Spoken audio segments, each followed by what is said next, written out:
త్రివేంద్రంలో మన అనంత పద్మనాభ స్వామిని ఎలా దర్శనం చేసుకోవాలో మీకు తెలుసా? మరి ఇంకెందుకు లేట్ నా వీడియో స్కిప్ చేయకుండా చూసేయండి. Hi friends, welcome back to Sanket సంగతులు. స్టేషన్ లో ఫ్రెష్ అప్ అయిపోయి ఆటోలో మన అనంత పద్మనాభ స్వామి గుడికైతే వచ్చేసాం. ఇంకా టెంపుల్ చూసుకుంటే ట్రెడిషనల్ గా అదిరిపోయింది.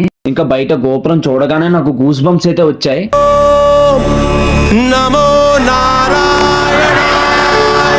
ఇంతకీ మన పద్మనాభ స్వామిని ఎలా దర్శనం చేసుకోవాలో మీకు తెలుసా? ఈ టెంపుల్ కి స్వామికి చాలా ప్రత్యేకత ఉంది. మన అనంత పద్మనాభ స్వామిని 3 ద్వారాల నుంచి అయితే దర్శనం చేసుకోవాలి. ఇంకా మేము లేట్ చేయకుండా దర్శనానికి అయితే స్టార్ట్ అయిపోయాం. మీ అందరికి చిన్న ఇన్ఫర్మేషన్, మన టెంపుల్ లోకి వెళ్ళాలంటే ఖచ్చితంగా కింద పంచ పైన కండువా ధరించుకొని వెళ్ళాలి. అది ఇక్కడ కల్చర్. ఇంకా దర్శనం అయితే మేము సక్సెస్ఫుల్ గా కంప్లీట్ చేసుకున్నాం. ఇంకా స్వామిని చూడగానే మాకు గూస్ బంప్స్ అయితే వచ్చాయి.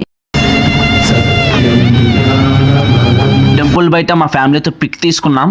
బయట మార్కెట్ చూసుకొని ఆటోలో మన ఇండియాలోనే టాప్ సెకండ్ అయిన లూలు మాల్ కి అయితే వచ్చేసాం. ఇంకా అంబియన్స్ చూసుకుంటే ఇది మాలా లేకపోతే క్రికెట్ స్టేడియం అని అనిపించింది, అంత పెద్దగా ఉంది మాల్. ఇంకా మాల్ మొత్తం తిరిగి టైర్డ్ అయిపోయాం.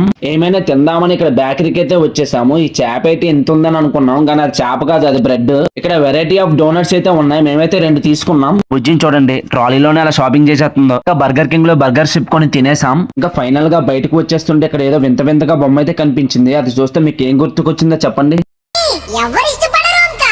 ఆయా ద్వీపంలో పిల మహారాజ్ ఏంటి ఇక్కడ ఉన్నాడు అనుకున్నాం. మన పిల మహారాజ్ అందరినీ భయపడుతుంటే మా బుజ్జి చూడండి పిల మహారాజునే భయపెట్టేస్తుంది. That's it today. Next update next వీడియోలో చూద్దాం. ఛానల్ మీకు నచ్చితే లైక్ చేయండి, షేర్ చేయండి, సబ్స్క్రైబ్ చేయండి. That's it today. Bye friends.